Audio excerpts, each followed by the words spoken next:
Welcome to Politics Done Right. I am your host, Egberto Williams. This is the progressive program that will take the mystery out of politics. This is the program that will encourage you to make sure government becomes we the people. Whether you are liberal, conservative, or otherwise, you get to air your point of view.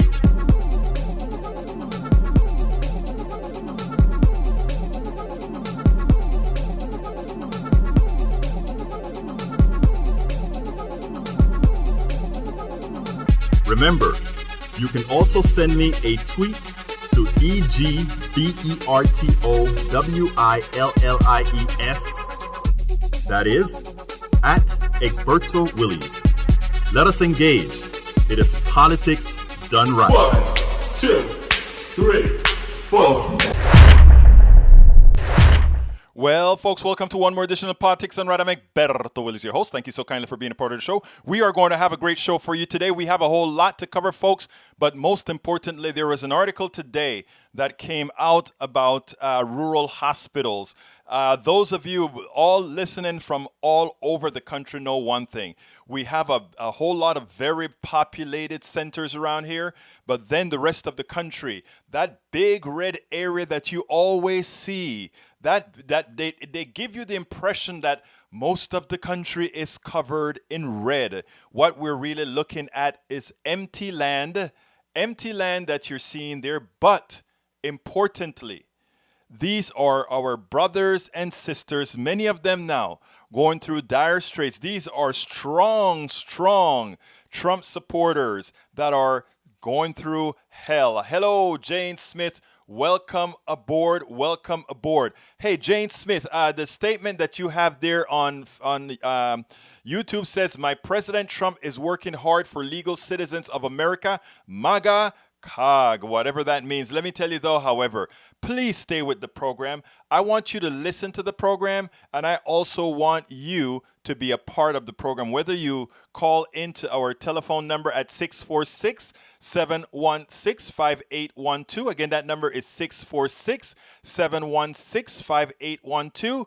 Or if you want to leave more messages on our path here, our message board that you're on right now. So, I want to engage with you. I want you to feel comfortable being a part of this program, because what we want to do here is not necessarily just sit down and, first of all, I do not spend time dogging Trump supporters. I spend time trying to talk to all American citizens so that we can all come up with solutions that serve us whom? All. So please stick with the program. The telephone number is 646-716-5812. Again, that number is 646-716-5812. Well, before we get into the program, well, first I'll tell you what, let's just go ahead and get into the program. Program title today is Trump Screwing Rural America. Only Medicare for All can save their health. Again, title of the program, Trump Screwing Rural America. Only Medicare for All can save their health. Trump has supporters, a very rural base, believing he is in it for them. These are good people thinking, this guy, they are fearful people, but they're good people. But many times, the plutocracy has put fear.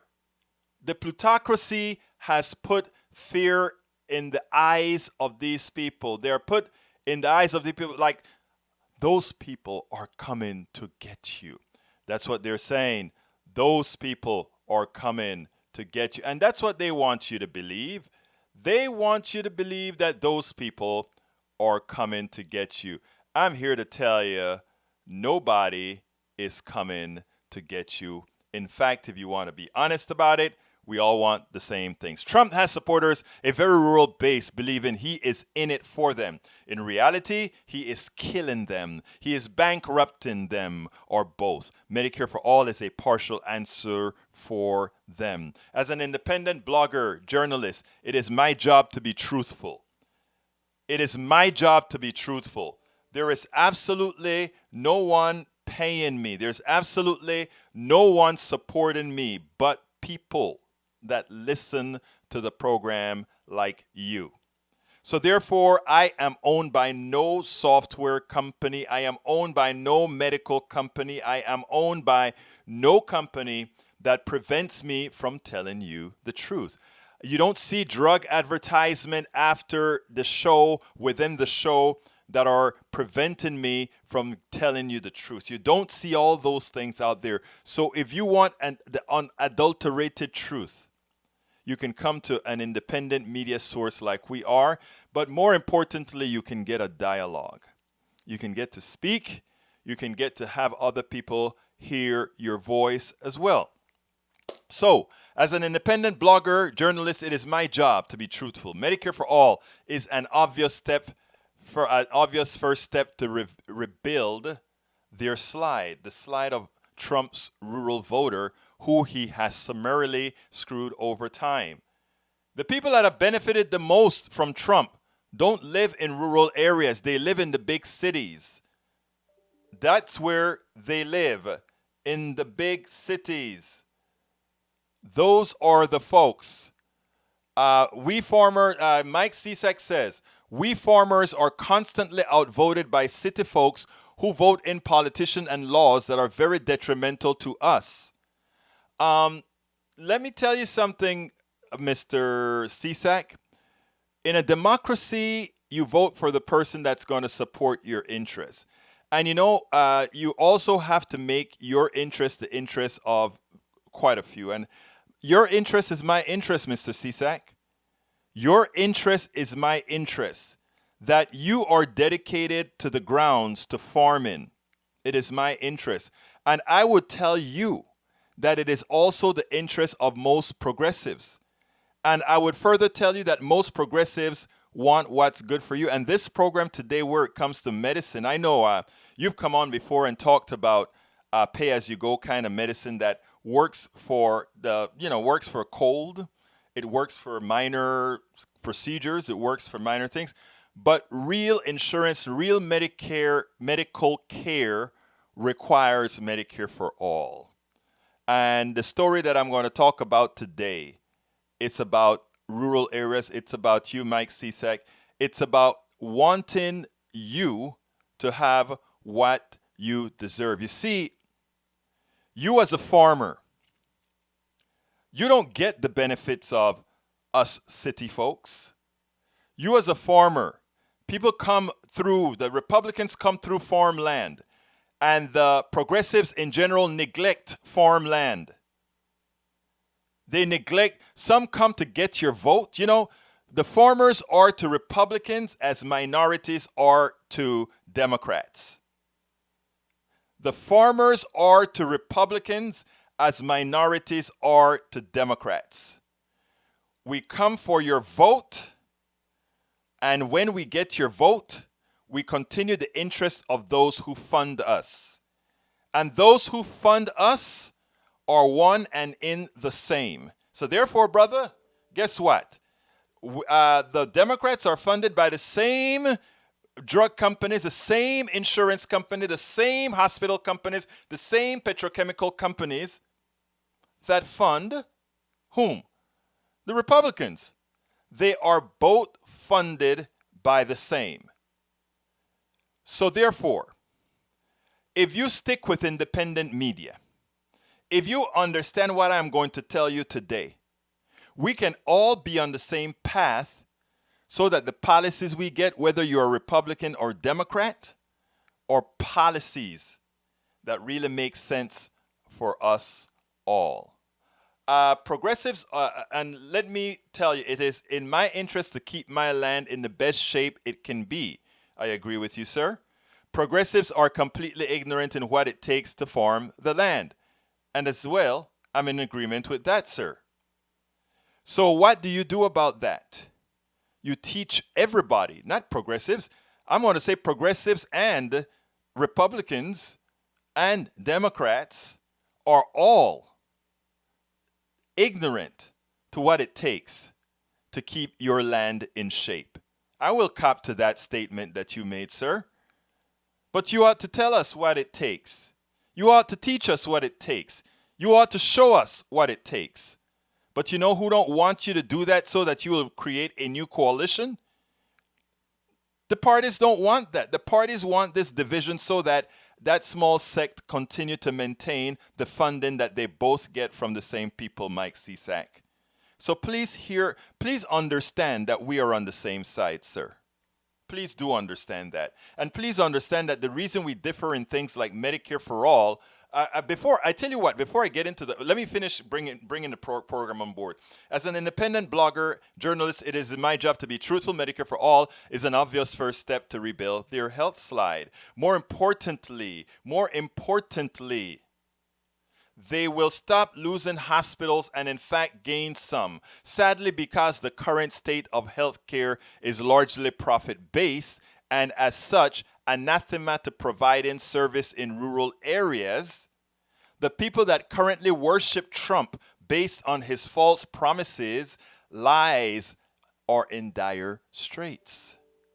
Medicare for all will rebuild.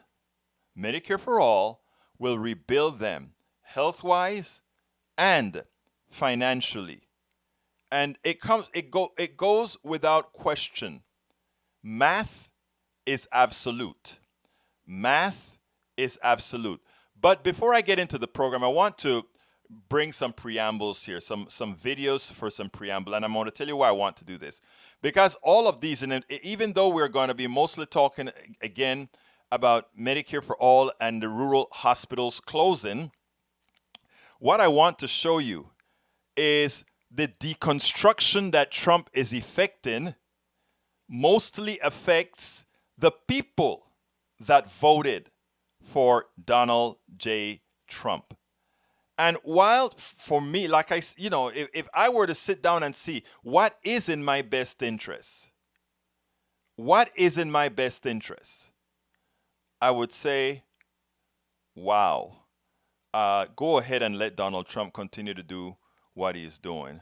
But anyhow, let's go ahead. I want to show you the first video. First of all, the good news today was that Bernie Sanders has taken the lead as far as who is the person most likely to beat Donald Trump. And you know what? The corporate media is starting to take hold and notice what's going on. But here we go. Politico is reporting that after months of being written off by Democratic Party insiders, in the past few weeks, something has changed in private conversations and on social media.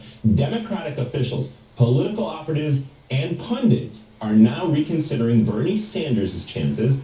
NBC's Shaquille Brewster has been on the campaign trail covering the Sanders campaign. Shaq, good to talk to you again. Welcome here into the studio. A little respite for you from the campaign trail. Let's talk about what is changing here. Why are, as we just said, Politico, they're kind of saying that there's been some discussion that Bernie Sanders' campaign has been given a second consideration, so to speak. You're on that campaign every day. What are you seeing? Right, and when you go to Sanders events, you always have the mix of people. The people who are diehard Sanders supporters were with him in 2016 and now want him to close the deal. And then you have those who are fishing around for a candidate and still open to other candidates. And I think what you're seeing with Senator Sanders is a quiet momentum that he's riding. Just a couple of months ago, it was in October when he had that heart attack. He was sidelined from the campaign trail for about 2.5 weeks. Came back on the debate stage, but many people completely dismissed his campaign after that. They said he's a 78-year-old man and people aren't going to consider this candidate. You saw then Elizabeth Warren rise. You saw Mayor Pete rise. What's happened since those two candidates have fallen and Senator Sanders, he never lost that bottom didn't fall from under him. So he now got his support back and he feels good. His campaign sees the numbers going up in the average of polling. They feel like they have a lot of volunteers. They feel good about where they are right now. Of course they feel good about where they are right now. That is because, you know what? Bernie Sanders actually has a cross-section, believe it or not, of Trump voters who only voted for Trump, not because they are Republicans, but because as they saw it, it is, we need to do something transformational in this country. Right now what is occurring is all the spoils are going to a few. Why not get the spoils? Bernie Sanders is one of the only ones standing up that says, look, forget it. We need transformational change. And as Elizabeth Warren, to a certain degree, is doing the same thing, she's just doing it in a milder fashion. But what I want to do is I want to present to you a piece that that Ali Velshi did. Ali Velshi did a piece recently on regulations. And the reason why this is so important, because again, this is something that affects mostly Trump supporters. So here we go.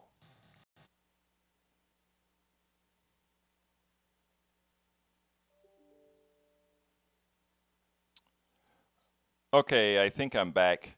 I think I am back. We just had a system malfunction. The system crashed.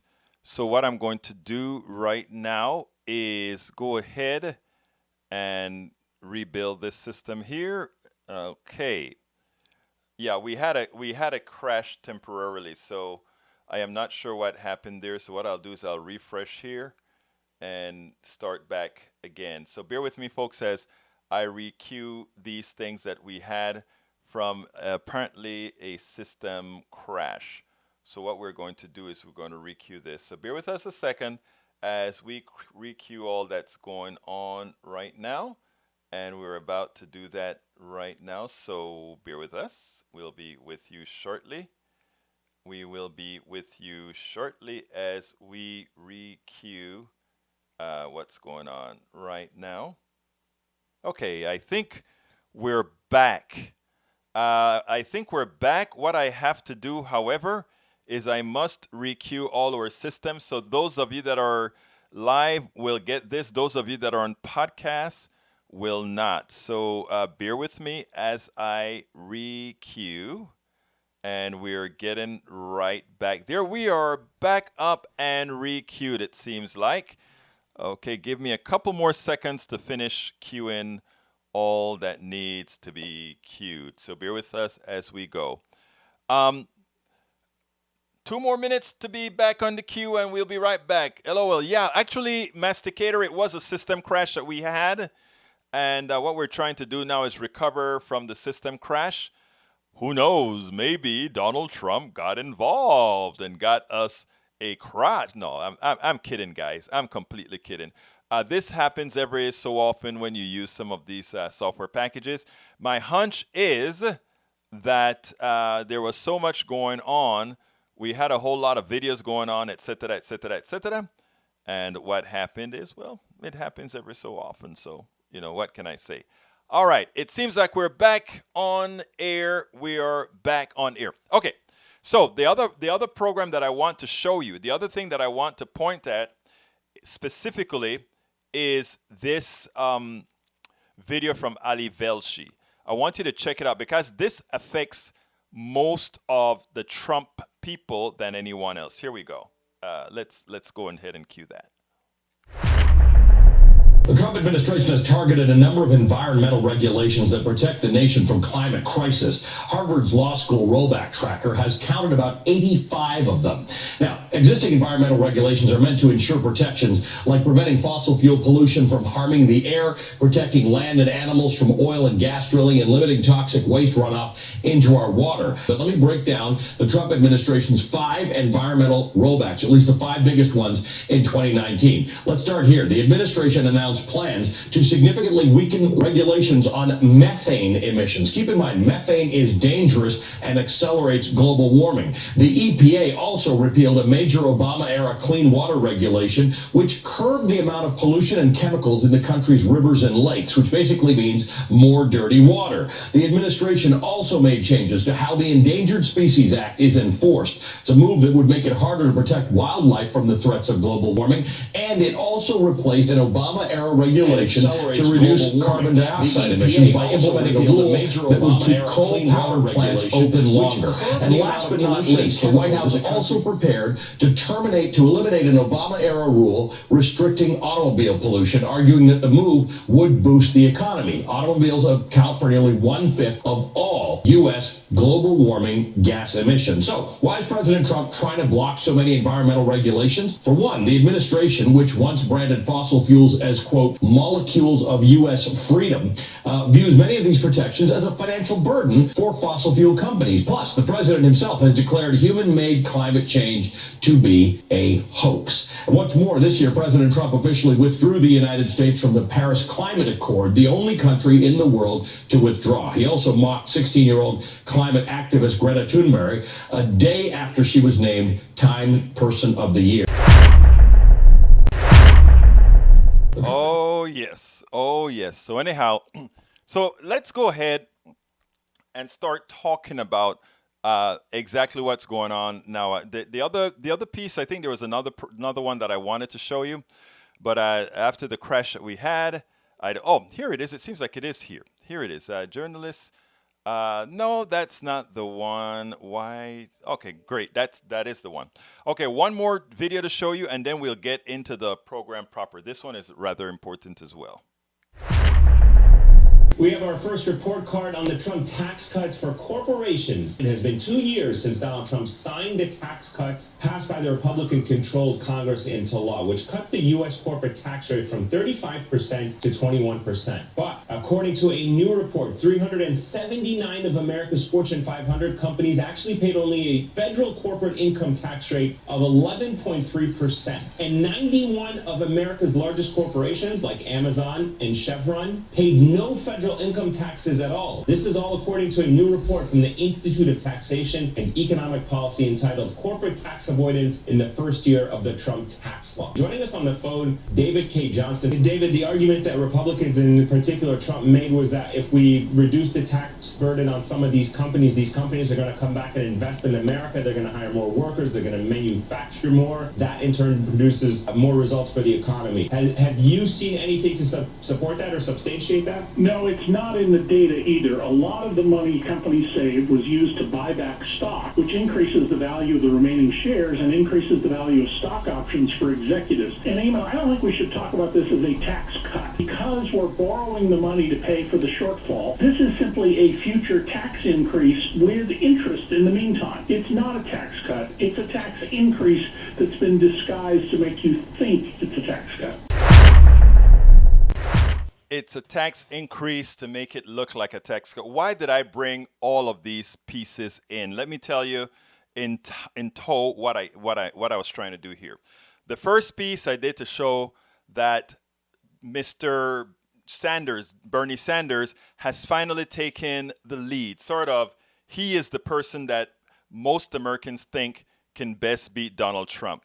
And there's a reason for that. The reason for that is that Americans are looking for transformational change. They understand that the stock market is moving up higher. They understand that we're at almost full employment, but still yet people are having to work 1, 2, 3 jobs to keep pedaling and going into the same place. That is where they are today. They are constantly working harder. The stock market is going through the roof, but most people don't own stocks. Most people are not in the markets. So what that is telling you is this appreciation in value and the processes that create the appreciation in value are going to a select few. And that you're having to work harder to make the same amount of money is what means your excess labor, that extra work that you are doing, is actually being used to enrich a few. And how is it enriching the few? Because of that inflated stock price. There are a lot of reasons. There's things with the secondary, the repo market, that's also keeping the stock markets flying. I covered that in a former show, and I will be covering it again because my good friend Tim Donahue sent me some more information that needs to be looked at. But we have to understand what is occurring here, my friends. And the reason why we must understand this stuff is that it is hurting us materially. Now, the subject at hand today, and let me go ahead and pull up the piece here, because what's happening is simple, right? What is happening is a lot of oh, I love that new map that shows what it really looks like based on population, where is blue and where is red. That is really funny. But anyhow, Somebody just posted that. Kathleen Marin Morgan, thank you for posting that. And by the way, welcome aboard Masticator. Welcome aboard Get the Pitchforks. Welcome aboard Lee Grant. Welcome aboard Mike Cisak and everybody else that has given us the honor to be listening to Politics Done Right at this time. What I want to do is go directly to talk about hospitals. I want to go to the particular article that I said came over from NBC today because it is heart-wrenching for anybody who wants to know the reality of how things work. This one was heart-wrenching to me. The title of this particular article from NBC was Coping with Loss of Hospital. Rural Town realizes. What does Rural Town realize? We don't need one. Rural Town realizes we don't need one. It's been about a year since the hospital closed, and they're still surviving. And when I saw that article, the truth is, I kind of wanted to cry because when you read the article, you actually see that the title of the article is, we found after the hospital closed, maybe we can do without it. Maybe so because, you have all these transient doctors that come in and so forth. So anyhow, we can't live like that. We can't buy that. So the article starts innocent enough, right? It starts innocent enough. It says, Dr. Max Self grabbed a sanitary wipe and cleaned off the small flashlight in his hands. More than 20 years as a family doctor in rural Fort Scott, Kansas. Has taught him a few tricks. I've got my flashlight. See, look, you can hold it. 2-year-old Talene Brown's eyes grow round and her tiny hand reaches out. But first, Self makes sure she opens her mouth wide and he peers down. Behind him sits another staff member, a medical scribe. You know those scribes? My daughter was a scribe for a while before she went to med school to learn how to write down exactly what the doctors are doing. That beloved hospital closed 1 year ago. And in the passing months, the small town's anger and fear evolved into grief, nervousness, and lately pragmatic hope. So they were in despair, complete despair. But soon thereafter, maybe hope. And that hope simply entailed that we had transient doctors coming in to give you aid here and there. But the closest hospital was 30 miles away. Folks, what is occurring throughout rural America is because rural America does not have the density that you have in cities. Hospitals without good support from the government, private hospitals that is, cannot exist profitably to warrant their existence. Think about it. You are in a little town of 10,000 people, one hospital that has 200 beds. There rarely, with 10,000 people, you rarely will ever have 200 sick people or whatever it is. But if you don't have the right amount of rooms in that hospital, it's not viable. So you try to keep it filled up by using people. There are a whole lot of reasons, my brothers and my sisters, why hospitals in rural areas without strong government support, doesn't work. It makes no financial sense. And when many of these states, red states, decided not to take the Medicaid expansion to the Affordable Care Act, they slit the wrist of their constituents. They slit the wrist of their people. They caused the deaths of many of their people in those rural areas. And who is mostly responsible? Who is mostly responsible for not allowing those hospitals to be funded through the Medicaid expansion to the Affordable Care Act? Republican politicians. And Republican politicians who are supported mostly by people in rural areas. So therefore, the people that vote for them, they take away resources from that they would otherwise have, which implicitly causes many of them to die. They lose their hospitals. Somebody in that area gets into an accident. They get into an accident. The closest hospital is 30 miles away. Tell me, please tell me, if that hospital was 5 miles away, if that hospital was 8 miles away, think about it. They would have lived. They would have lived. Lee Grant, I'm going to go through the mail, these things in a little bit, Mr. Grant.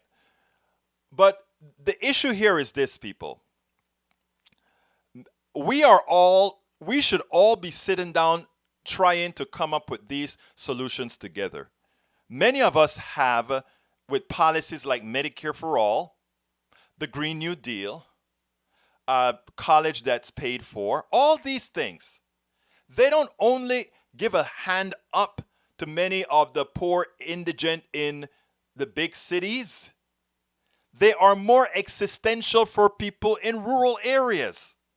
But somehow we don't get the support from the people in the rural areas because they are tied ideologically to Republican politicians that care nothing about them and Democratic politicians that doesn't give a rat's butt for them because they generally don't give the Democratic politicians any even consideration many times.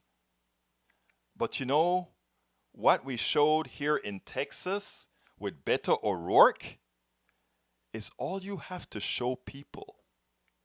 Lo único que tienes que mostrar, all you need to show people is you truly, really, really care. Right? You really care. And I'm going to tell you a lot about progressives. I'm talking about progressive activists. I'm not just calling you about white tower, high tower progressives here that do everything on pen and paper. I'm talking about people who want to hug folk and talk to folk. I get into trouble because Me Too has changed the world. I'm a Latin American, Caribbean guy. We like to hug folk. It's a friendly thing. That's all it is. But in the Me Too time, it's kind of difficult. Sometimes I have to pace my head down not to say, hey, how you doing, and hugging, Unless I know that you're Panamanian or something, I know it's okay. But, the thing about it, brothers and my sisters, is that we have to understand this and we have to get serious about it. And the rural folk have to get engaged. And one of the reasons that I think I see a Bernie Sanders pulling out in the lead when it comes to who can best beat Trump is that he doesn't come across like many other politicians who are splitting the people up into their factions and only electing to give a message more in line with them.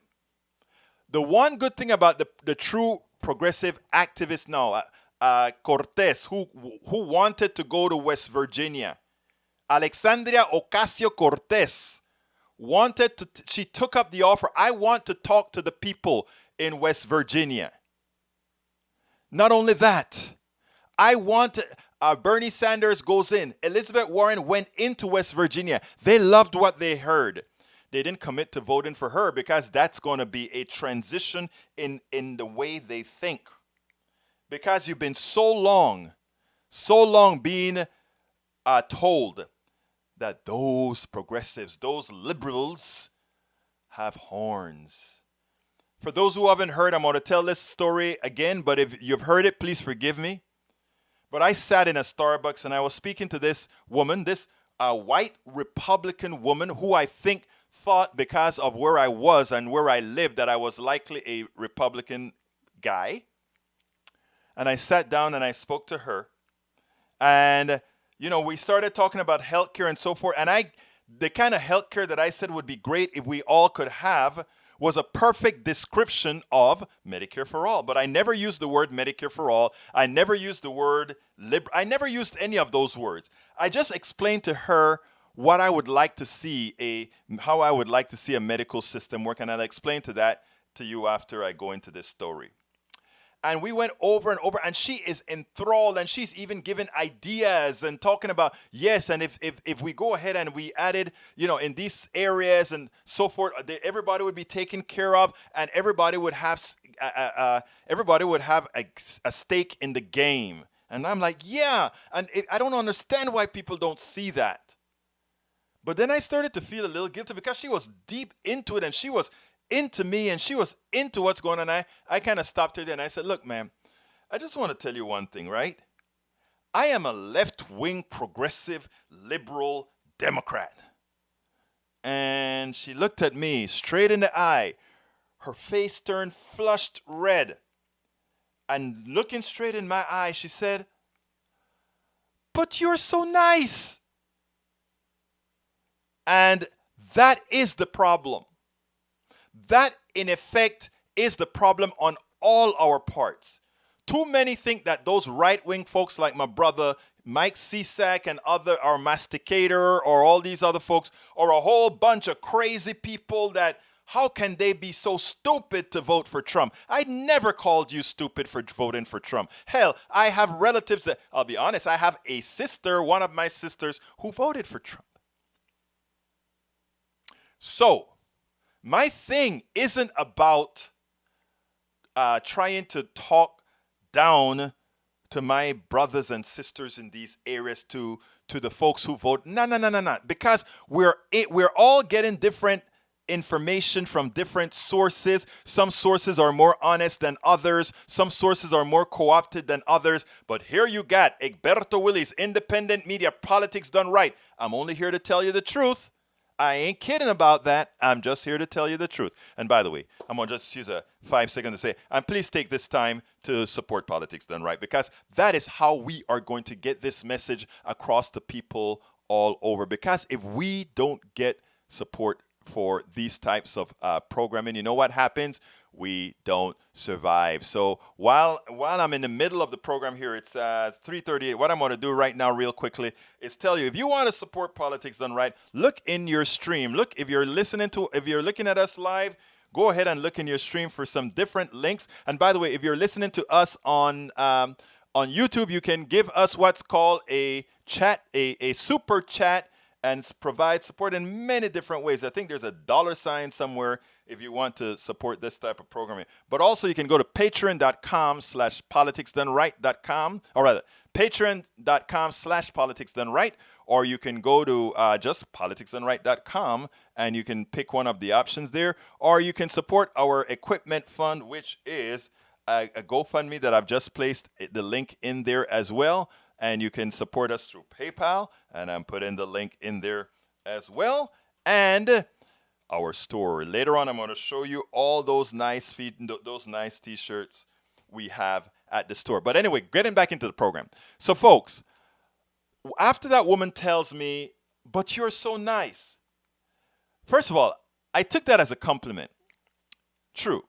Because I believe in talking to people. And anybody who listens to Politics Done Right on a regular basis, and by the way, folks, this is also a call-in show. You can give us a call at 646-716-5812. Again, that number is 646-716-5812. All right. So, but what hurt to the core was that not knowing me, she liked me.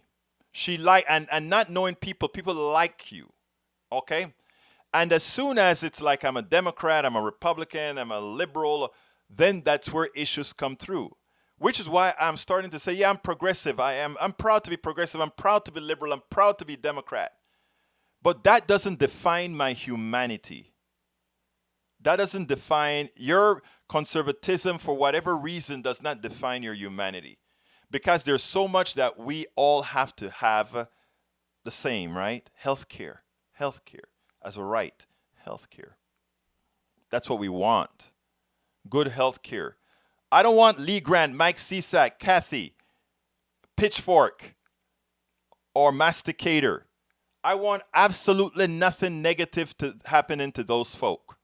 Whether you're a Republican, Democrat, conservative, liberal, I don't care who you are. So therefore, we should be able to come and forget about, I want to read a piece that I put on a little comment that I put on a friend's Facebook page. I think I can get to it rather quickly. Cody Pogue. Because what happened is this, people. I think I can find it here.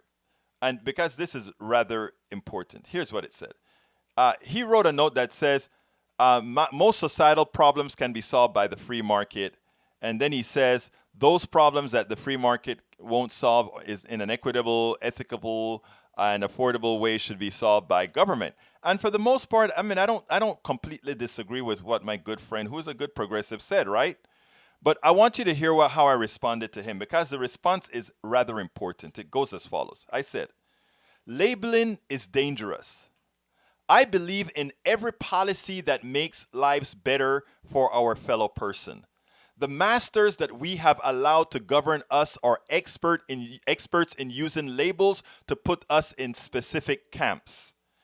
By creating good camps and bad camps, they can isolate policies that are good for the masses but less optimal for their extractive pilfering into bad camps. In other words, a good idea, they can throw good ideas into bad camps, right? Into a bad camp. In other words, Medicare, by creating good camps and bad camps, they can isolate policies. That way, they can get good people to oppose policies that are otherwise perfect mathematically and logically for their well-being. As an example, Medicare for all is socialism, and as such, Venezuela.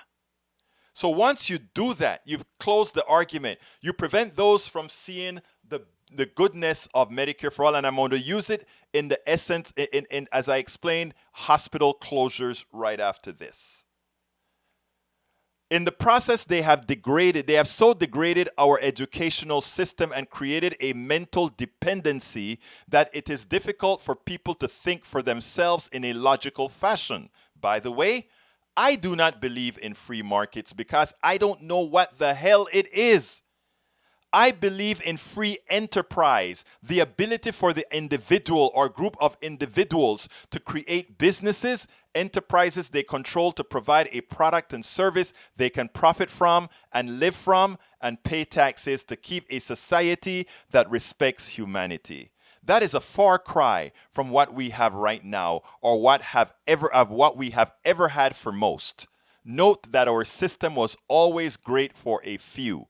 It is great for a few still, even after the Depression of 2008, even after the Depression of 1929, the system was always continued to be good for a select few. It is the evolution to ensure that all have equal access to success that is the deep genesis of today's fight. It's cloaked in the isms. When we talk about racism, sexism, and these phobias, anti-immigrant, I mean, all these things, they are just the sideshow for real issues. Now, let's talk about closing hospitals. All over the South, that these areas that completely disregarded the Medicaid expansion to the Affordable Care Act, hospitals are closing down. We've even had a South Carolina mayor walk all the way to Washington to try to get his congresspersons to force their governor and otherwise to accept the Medicaid expansion to the Affordable Care Act so that their people could get hospital care. All right? Now, it is imperative that rural areas, Medicare for all is great for everybody, but especially for rural areas. Rural areas can't afford hospitals, right? They can't, because they don't have the resources to support the entire infrastructure of a hospital, ambulances, expensive equipment. But those expensive equipments, etc., would do well there because people get into train wrecks, they hit the train, they run over a cliff, and flying them or getting them to a big city where there are ample resources is difficult. So therefore, they need support as well. So how do we do that? It's not profit based that would allow that to happen. We in the cities must subsidize our brothers and sisters in rural areas so that we can have hospitals all over the darn place. And you know what? We talk about so we can subsidize our rural brothers and sisters, right? Let me tell you something that's interesting. I love every so often going out and camping out at, if you're a selfish person, just think about this. I like camping out in New Braunfels at a river, near San Marcos at the Guadalupe River here in Texas. It's a more rural type area. I like going out up into the West Texas and enjoy going on in the hill country where there's almost nothing out there. And if I were to fall off at the time that I was cycling down those hills, those mountains, if I'd gotten hurt, the amount of time it would have gotten me to a hospital would probably ensure my death. But if you're in a Medicare for all type system, you are no longer placing hospitals based on profit motives for in certain areas. I'm not saying eliminate private hospitals. I'm just saying where it makes no economic sense to have private hospitals, let's have a network that makes sure that we have hospitals in select areas so that we have some rule of thumb that protects the entire country. This is America. This is the United States of America. So therefore, there are certain hospitals that would have to be subsidized. Why? Because, maximal utilization of equipment is not the answer when you're talking about healthcare as a right, when you're talking about humanity, when you're talking about somebody's life. Now, Mike Cisak says, Egberto, you want to have very long lines and restrictions of healthcare services? No. If there in some areas in Canada, in some areas in Great Britain, there are long lines. But you know what else? We spend twice as much as they do, so where our lines can be non-existent because of the amount of money we already spend. So we get the insurance companies out. We get back our investment in the drugs that we give away to the pharmaceutical. Get back our investment. That was investment that the taxpayer paid that we have allowed corporate socialism to take away. Come on, Mike Cisak. It's math. The answers are there. We have allowed the corporatocracy to pilfer us. And what I have to have my rural brothers and sisters understand is stop fighting for an ideology that doesn't save you. Stop fighting for an ideology that kills you. Stop fighting for these false statements by your politicians that have made an art out of lying to you.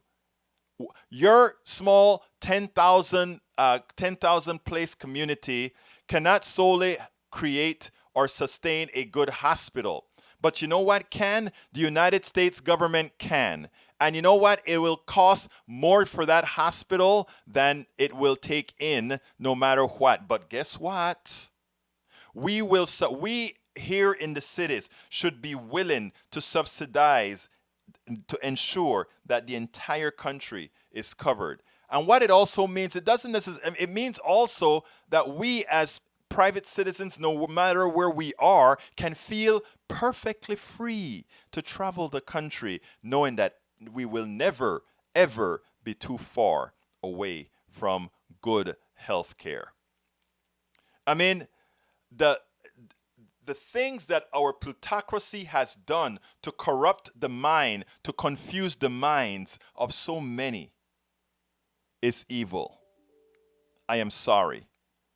When the answers are so clear and the reasons we have to fight so hard to get it through to the average American citizen makes those who promote the fallacies evil. Whether you're Democrat, whether you're Republican, if you are pushing those Republican talking points about health care and what it means to have Medicare for all, I will look you, if you were to come to my town and I come to a conference and I shake your hands, if you have used those talking points, I, Egberto Willies, will look you straight in the eye with utmost civility and tell you, you are evil. You are evil to place your donations. You are evil to place the monies of the corporate drug dealers. You're evil to use the money of the corporate whatever against your own people. You are evil. It is time for us to start calling out politicians for the evil that they do and not attempt to sugarcoat it. Again, you can be very civil. I can say, Michael Bennet, Senator Michael Bennet of Colorado, welcome to Houston. I hate to tell you, you know better. And because I am absolutely sure you know better because you know math, you also know and have access to the information from Canada. You have access to the information from Australia. You have access to the information from Taiwan. You have access to the information from Great Britain, from the United Kingdom. For you to use those talking points in America then, and for a particular cause that actually harms and kills some of your fellow persons, you are evil. Mark my words, sir. You are evil. I will look at my Republican listeners, my conservative listeners, my moderate Democratic listeners, and tell you the same. I want all that is good for you. All of us in the independent media, what we are trying to do is promote truth as it really is, not cloaked by anything other than the truth that it is. And it is upon us to find a way to get to all of you. We don't have a stake in the game. Nobody's paying us to push some crazy fringe. The people on the fringe are the people that would have policies that causes your death. That's the fringe. When we talk about the Green New Deal and it's how do we pay for it? How do we not pay for it? And first of all, it will generate so much employment. It'll clean so much up. I don't even know how much it would cost because of the economic activity that would bring, unlike tax cuts. Tax cuts don't implicitly bring economic activity. Tax cuts only bring economic activity if that tax cut immediately gets thrown into the economy. But as I showed you with the Trump tax cut, that is not what occurred. They pilfered you. I think I showed that, right? That the tax cut didn't go to anybody but the rich. And the small amount that went to the average American citizen was just taken back. How was it taken back? Higher healthcare cost, higher everything else that didn't move with inflation. Remember, healthcare went up at a higher clip than insurance, rather than inflation. Hospital bills went up at a higher clip than inflation. You don't see a whole lot of that on TV. And the reason why you don't see a whole lot of that on TV is because when you start hearing these things day after day, Lee Grant and Mike Cisak are going to say, oh my God, we are in fact getting ripped off. The system is ripping us off. The system is ripping us off. So please, folks, please let's open our eyes. Please open our eyes. There are certain things that the government does much better than the private sector can. There's absolutely no doubt about it. I want the private sector to be relegated to just what the private sector does. In other words, if I want to form a software company like I did, I form one, get it working. If I decide I want to quit that and do what I'm doing now, which is to be a truth teller, not only a truth teller, but somebody who's attempting for us to make change, the necessary change so that Mike Cisak, that former Mike Cisak, and I'm using Mike Cisak because Mike Cisak is a regular on the show. He's a farmer. He's a good guy. Mike, where are you from? I forgot what state you're from. Put it in the chat for me. I forgot what state you're from. But I want everybody. I want everybody supported. I wish ill on absolutely nobody. So, folks, please, if you want to get a quick call in, that number would be 646 716 5812. Again, that is 646 716 5812. We have 3 new t-shirts, my friend. The first one, kind of a joke on our good old president, Donald Trump. It says, Nancy Pelosi, please don't impeach me. You can get that at store.politicsdoneright.com, and that the link is inside of the chat. You can see that. All the links to support us are inside of the chat. The other t-shirt that we have is I support independent media. I support independent media. If we really want to be informed, if we really want to find out what's going on, if we really want information not cloaked by the plutocracy, we want independent media. We want independent media. And that's a nice t-shirt. And the last t-shirt is to the Yang Gang. You know, I was so impressed with Yang that I added Yang as my third candidate. I have Bernie Sanders, Elizabeth Warren, and now Andrew Yang. And why do I have Andrew Yang as now one of my preferred candidates? Because those are the 3 candidates that I think offer the most transformational change that this society needs. They're not all equal. They don't have all the same policies. But guess what? Guess what? All of them have a pathway to make your life better, to make sure that they don't have a corporate state that continues to pilfer you. So, Andrew Yang, you know what he said? America, I know what you're thinking. What am I still doing up here? Remember when he said that? This is sort of a play on that. I actually designed this one and got one of my illustrators to put it together.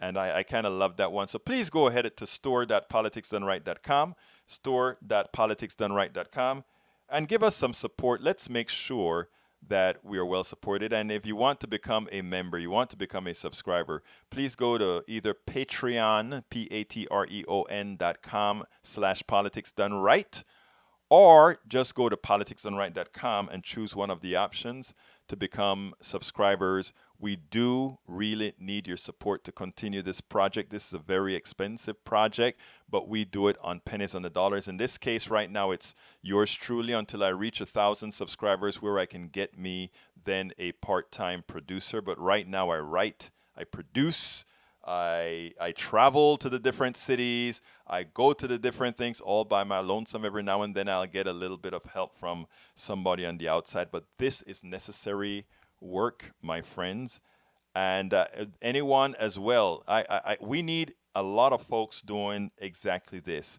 If you have interest in also becoming or doing this type of journalism, and you have the time, the effort, and the draw or the oomph to go ahead and do the research to make sure that we're telling people just fact-based information, you know, we can talk about being a part of this network as well. Again, politicsdoneright.com, politicsdoneright.com.